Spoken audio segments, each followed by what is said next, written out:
have a lady by the name Miss Patience Business School. She's going to teach us about the right things to choose, like in our economy. As Emmanuel was saying, that a lot of people are saying there's no jobs in South Africa, yet they don't understand that there are so many fields that need people to fill them in, because of everyone wants to be a teacher, everyone wants to be a doctor, but there's so many things that you can do out there. So let's give a round of applause to Patient Nyoni.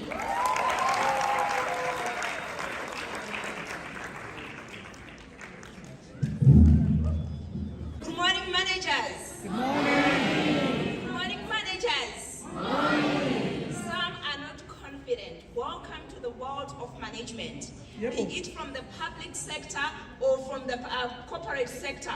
I am here to make the right choices, as some of you are matriculating or you are continuing with your academic journey. So what are some of the options that you need to understand, guys, how to strategically position yourself? My name is Patience Nyoni. I am an academic head for undergraduate and postgraduate diploma in business management from Regenesys Business School.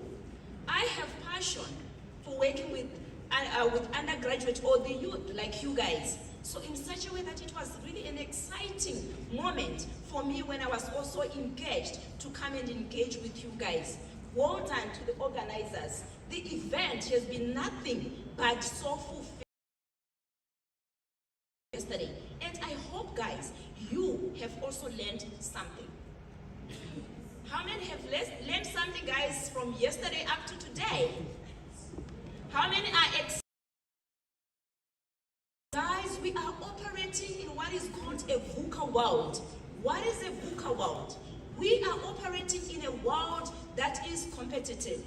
You need to know how to position yourself. For a long time, we have been focusing on branding products. But things have changed. We are now talking about personal branding.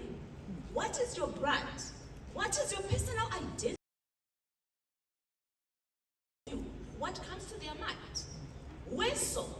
When you join the corporate world, what comes to the mind of your manager when they think about you? It's a VUCA. It's uncertain. It's filled with uncertainty. It's complex or chaotic. It's ambiguous. It means we need to fight. We are scrambling. It's scramble for Africa. We are scrambling for the same result. Operating in what is called an economic crisis. We don't have sufficient resources. So how are you going to survive in this environment? I have good news for you. I am here to give you. Just elaborate. How does the tertiary institutions help the youth to develop? And where do we fit in developing you as our future leaders? Thank you, leaders, for the opportunity that you have given me. What is your role as the youth in our society? You play a pivotal role. Unfortunately, the MC took my moment. I worked it all out to prepare my presentation. You were really going to be excited. That's how seriously you need to take your job. Because the moment you sleep, somebody is going to take your position. It's very easy for you to be replaced. No one is, you cannot be in that position where you think no one can replace you. You need to be. So as the youth, we are the future leaders of our world. We are the future leaders. We are talking about technology. Who are the drivers of technology? We have seen it all, but we are waiting for new ideas. We are waiting for innovation. So who is going to do that? The world is waiting for you. You may be the next president. You may be the next president's wife. But it takes time. You need to be working. you doubting it, guys? Never. You really need to work it out. For example, Obama, the former president of USA, the presidentship from the age of 17. 17 years old, he was already strategically positioning himself, encouraging you to be really, to really put your house in order. You need to have a vision. You need to have a purpose. Why are you doing what you are doing? There should be a purpose. So as the youth, we are looking up to you guys that you are going to push the agenda forward. The tone has been set, but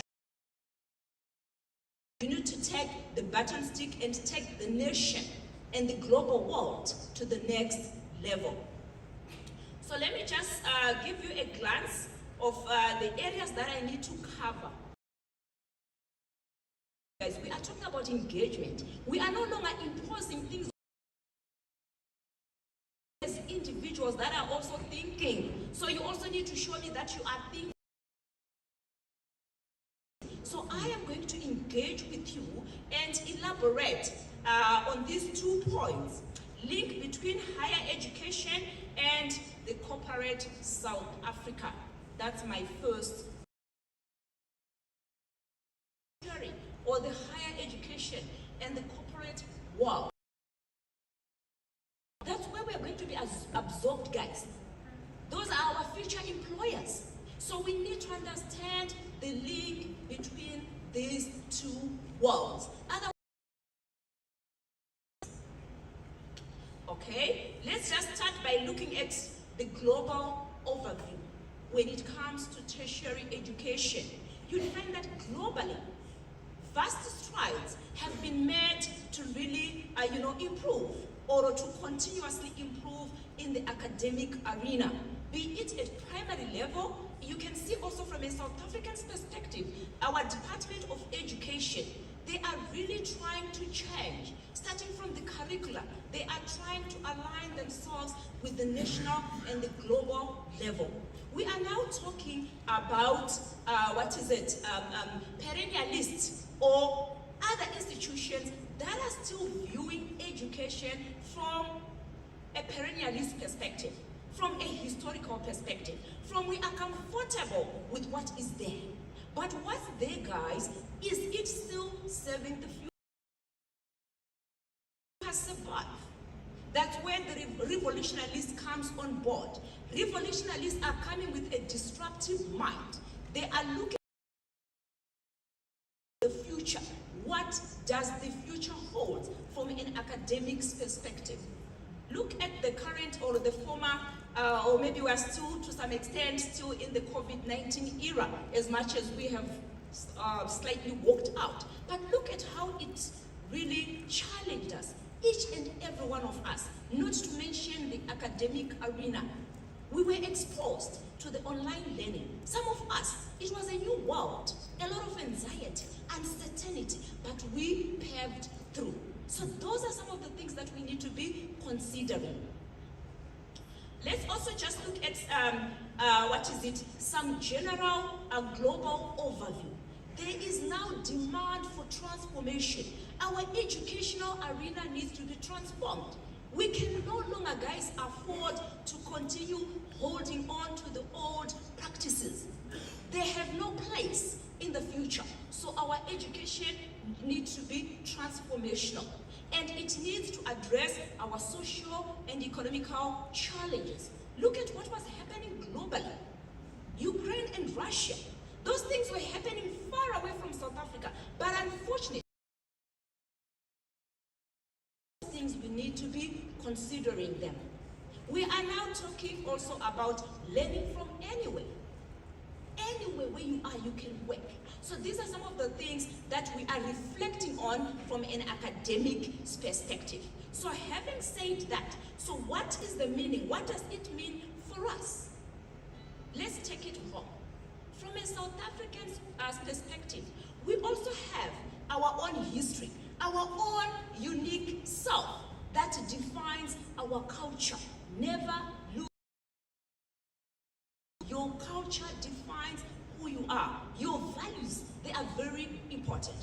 as South Africa, we also have our values. We also have our ethos. We also have what governs the way we do things. So we cannot run away from what we call the triple challenges of South Africa.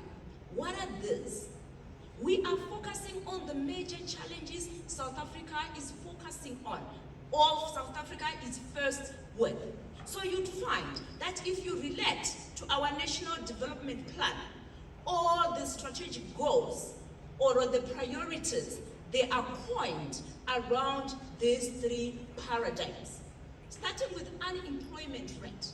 The unemployment rate, it has just slightly decreased in the first quarter of 2022 from 35.5 to 34.5. It was actually 35.5 was a trend from the last 7 quarters. So it means things are very tight. You need to really brand yourself. You really need to have a vision for you to be able to survive in the global arena. We also talk about inequality. It's a reality, guys. Unfortunately, it's a reality. But I'm glad our nation is taking vast strides to try to redress it. So even when it comes to education, from a tertiary education perspective, you would find that the government is also trying to ensure that there is inequality by having so many universities, different provinces to cater for the different individuals. So those are some of the elements we are, that we are faced with. Then lastly, my focus will be on unemployment rate. With that information that the unemployment rate is currently, but is constantly changing, 34.5. Where does it leave you at as a prospective employee? What is going to happen to you? You need to be putting your house in order. We are now talking about what we call self-interest in yourself. Work on yourself. Each day, guys, it needs to be a work in progress. Take interest in yourself. Speakers said yesterday, work on yourself. Take interest in yourself. Reflection, guys. Gone are the days of so long life. Unfortunately, with so long life, we cannot make it. House in order. Okay, let's look also at some of the challenges we have in South Africa. Where does the tertiary... We also focus on critical skills. So in South Africa, we have a skills gap. So you would find that on what the sitters are doing when they are awarding bursaries, they are actually trying to cap the skills gap that... For example, some of the statistics we have, 6% in the entire South Africa hold degrees qualification, 3.4 TVET qualifications, 6% diplomas, 34%. These statistics are disturbing, guys. We cannot continue. We cannot afford to ignore the situation. It takes you and myself to take ownership and change the situation. We need to feel the burden of our nation and make a decision to try to walk towards changing our nation. So that's where the tertiary institutions comes on board to try to change these statistics because we are equally disturbed. Okay, so let's just quickly reflect on some of the elements that really show the linkage between the tertiary institutions and the corporate world.